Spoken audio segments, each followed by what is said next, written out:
तो और भाई, आ गया वीडियो देखने मेरे बिना रहा नहीं गया। 2 दिन से तो मैं एब्सेंट था। आखिर इन 2 दिनों में मैं कर क्या रहा था, इसका आंसर है मेरे पास। लेकिन 2 दिनों में मैं मस्ती कर रहा था।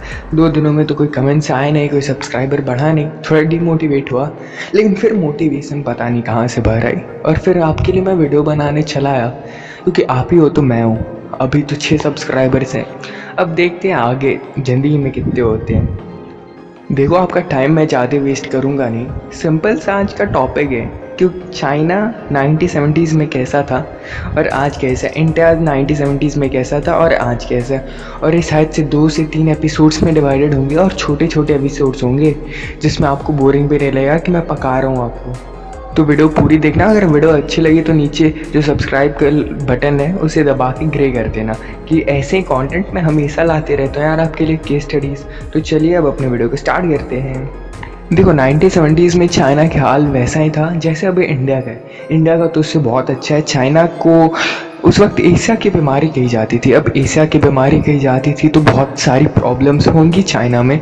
उन्हीं पर हम आज डिस्कस करने वाले कि 1970 से 2022 में लगभग 52 साल का डिफरेंस है, और 52 साल के डिफरेंस को चाइना ने मैनेज कैसे करा, और चाइना इतना अमीर कैसे हो गया। बल्कि हम तो कुछ ही पीछे थे, मतलब 10, 20 या 100 बिलियन डॉलर से उससे पीछे थे जीडीपी में। आज 10 ट्रिलियन से ज़्यादा पीछे हैं हम, लगभग 13 ट्रिलियन पीछे हैं हम उससे जीडीपी में। तो 1970s की कंडीशंस देखो क्या थे। 1970s में बहुत सारे वॉर्स चल रहे थे। कोल्ड वॉर चल रहा था रसिया और यूएस में। इंडिया ही पाकिस्तान से लड़ रहा था बांग्लादेश को आज़ाद कराने में 1971 में। और भी बहुत वॉर्स चल रहे थे। लेकिन इसका डिपेंड हमारे इंडिया और चाइना क्या पड़ा, बहुत पड़ा। देखो, उस वक्त जब वॉर्स चल रहे थे तो कोई भी कंपनी एक जगह स्टेबल नहीं थी। उनके रियल स्टेट्स को बहुत नुकसान झेलना पड़ रहा था। अब रियल स्टेट्स को कैसे नुकसान यार?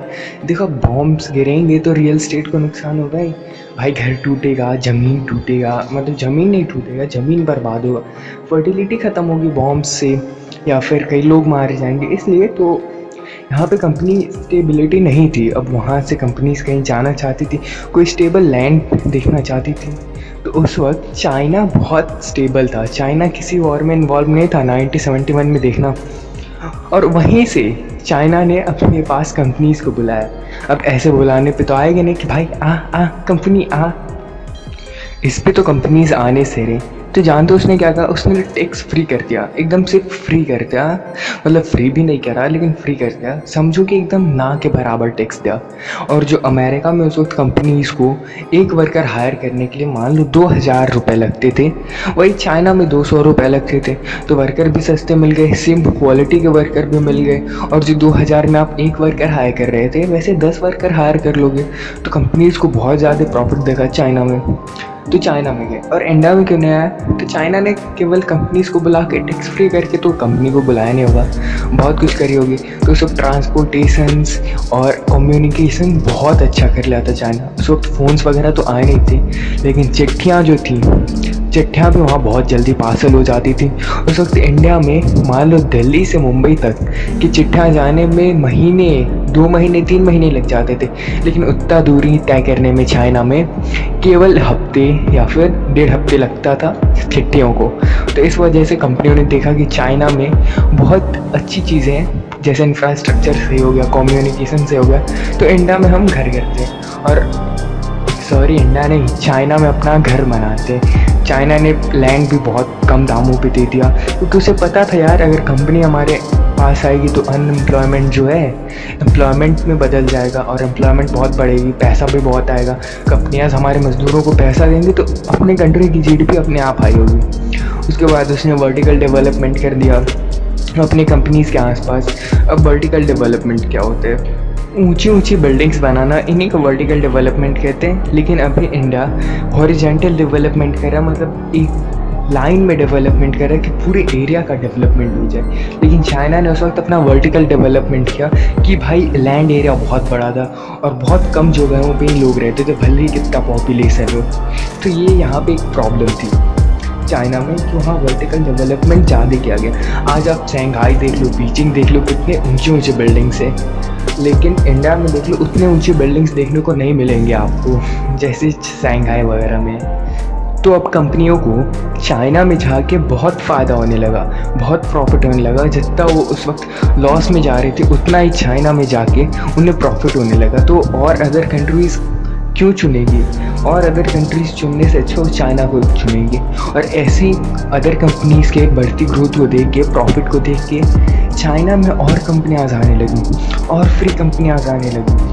और उसके बाद जब पैसा आया चाइना में कंपनी के आने की वजह से, तो उसने अपने एजुकेशन पे बहुत ध्यान दिया। अब एजुकेशन पे ध्यान देने का सिंपल सा फंडा है, एजुकेशन उसने एकदम से चेंज कर दिया। पहले पढ़ाए जाते थे हिस्ट्री में, साइंस में चीज़ें जो अभी आप इंडिया में पढ़ते हो, लेकिन उसने ये सब चीज़ें एकदम से समाप्त कर दी। उसने कहा यार साइंस हिस्ट्री हम सब पढ़ाएंगे, लेकिन साइंस ज़्यादा पढ़ाएंगे क्योंकि साइंस में प्रैक्टिकली ज़्यादा होते हैं, और प्रैक्टिकल करने से वो आगे बहुत अच्छे साइंटिस्ट या फिर इंजीनियर्स या फिर वर्कर्स बन सकते हैं।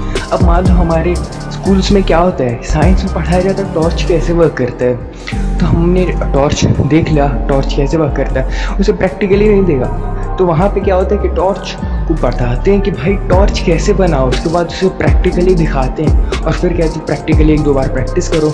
लड़का प्रैक्टिस करा, बहुत अच्छा हो गया लड़का टॉर्च बनाने में, अब कैसे भी टॉर्च दे दो वो बना देगा। और फिर उन्हें घर से होमवर्क दिया जाता है कि आप अपनी तरफ से कोई नया डिज़ाइन का टॉर्च लेके आइए। तो ऐसे चाइना में बहुत जल्दी देख रहे हो technology 1 by 1 step by step grow कर रही है रेदर देन इंडिया।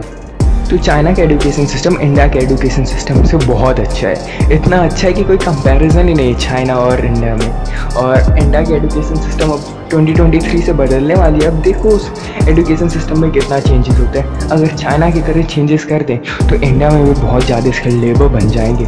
इस एजुकेशन सिस्टम से स्किल लेबर आएंगे तो कंपनीज़ भी आएंगी, और कंपनीज़ आएंगी और उन्हें स्किल लेबर मिलेगा। चाइना से सस्ते दामों पर अब इंडिया में लेबर मिल रहा है। लेकिन इंडिया को एक गोल्डन चांस मिला था कोरोना में, लेकिन कोरोना में बहुत कम कंपनियाँ थी जो इंडिया को चूज़ किया, क्योंकि इंडिया में अभी भी इंफ्रास्ट्रक्चर उतना सही नहीं है। बहुत सोसाइटीज़ में जाने के लिए आपको पतली पतली गलियों से गुजरना पड़ता है, इसलिए इतना इंफ्रास्ट्रक्चर सही नहीं था, इसीलिए इतने कंपनीज़ नहीं आई। और यहाँ पे कम्युनिकेशन भी उतना अच्छा भी नहीं है। पूरे वर्ल्ड में 5G चल रहा है, अभी हम 4G में जी रहे हैं।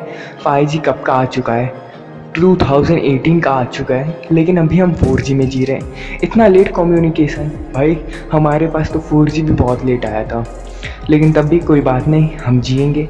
तो ये थी चाइना की पूरी हिस्ट्री कि कैसे 1970 से लेके 2022 में इतना चाइना बदल गया, इतना जीडीपी ग्रो करेगा। 1 of the best GDP in the world है यूएस के बाद। यूएस तो अब कोई कंपैरिजन ही नहीं है यूएस और चाइना के। यूएस कहीं और, चाइना कहीं और, यूएस चाइना नहीं। चाइना मुझे लगता है अब सुपर पावर बनने में कुछ ही दिन बाकी है चाइना के। तो अब मिलेंगे अगले एपिसोड में इंडिया के साथ कि इंडिया में उस वक्त क्या प्रॉब्लम था। चाइना के लिए बहुत लंबी वीडियो हो गई, अब मिलेंगे अगले वीडियो में। Tata bye bye. लेकिन हाँ, सब्सक्राइब करना ना भूलना। 8 मिनट की तुमने वीडियो देख ली, बाय।